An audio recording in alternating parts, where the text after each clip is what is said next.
கிறிஸ்தியேசுக்குள்ளான உங்கள் அனைவருக்கும் சமாதானம் உண்டாதாக.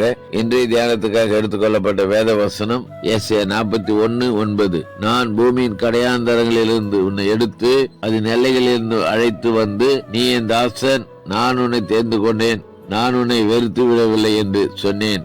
ஆமேன். இந்த வசனத்தினுடைய பிற்பகுதி தான் தியானத்துக்காக நம்ம எடுத்துக்கொள்ள போகிறோம். ஏசாயா 41:9 பிற்பகுதி, நீ என் தாசன், நான் உன்னை தேர்ந்து கொண்டேன், நான் உன்னை வெறுத்து விடவில்லை என்று சொன்னேன். அல்லேலூயா. சொல்ற பாருங்க, நீ என் தாசன், அடுத்து சொல்ல நான் உன்னை தேர்ந்து கொண்டேன். அதுதான் வேதத்துல பாக்குறோம். யோவான்ல சொல்லும் போது, நீங்கள் என்னை தேர்ந்து கொள்ளவில்லை, நான் உங்களை தேர்ந்து கொண்டேன், தாயின் கருவில் உருவாகும் முன்னே நான் உன்னை பேர் சொல்லி அழைத்தேன்னு சொல்றார்.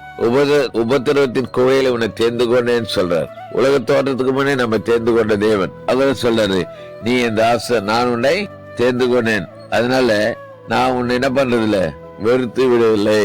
பெற்றோர்கள் வெறுத்து விடலாம், சொந்த பந்தங்கள் நம்மை வெறுத்து விடலாம், நண்பர்கள் வெறுத்து விடலாம், நம்பினவங்க வெறுத்து விடலாம், டோட்டலா எல்லாருமே நம்மளை வெறுத்து விடலாம். ஆனால் நம்ம அழைத்த தேவன், நம்மை சிருஷ்டித்த தேவன், நம்ம பேர் சொல்லி கூப்பிடுற தேவன், அவர் ஒருபோது நம்மை வெறுக்காதவர், நம்மை வெறுத்து தள்ளாதவர் அவர்.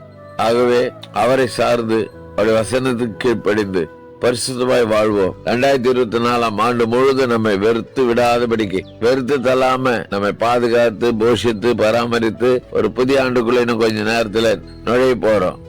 பாருங்க, அப்படி ஆண்டவர் எப்படிப்பட்டவர்னா, நம்மை வெறுக்காதவர், நம்மை தெரிந்து கொண்ட தேவன். ஆகவே நாம் அவருடைய அடிச்சூட்டில தொடர்ந்து நடப்போம். கர்த்தர் நம்மை பலப்படுத்துவாராக. செபிக்கலாம். நேசிக்கிற நல்ல தகப்பனே, இந்த நாள் கொடுத்த நல்ல வார்த்தைக்கு நன்றி. இந்த வார்த்தைகளை பிடித்துக்கொண்டு நாங்கள் வாழ உதவி இயேசுவின் நாமத்தில் பிதாவே, ஆமென். நம்முடைய கர்த்தரும் ரட்சகருமாகிய இயேசு கிறிஸ்துவின் கிருபையிலும் அவரை அறிகிற அறிவில் வளருங்கள்.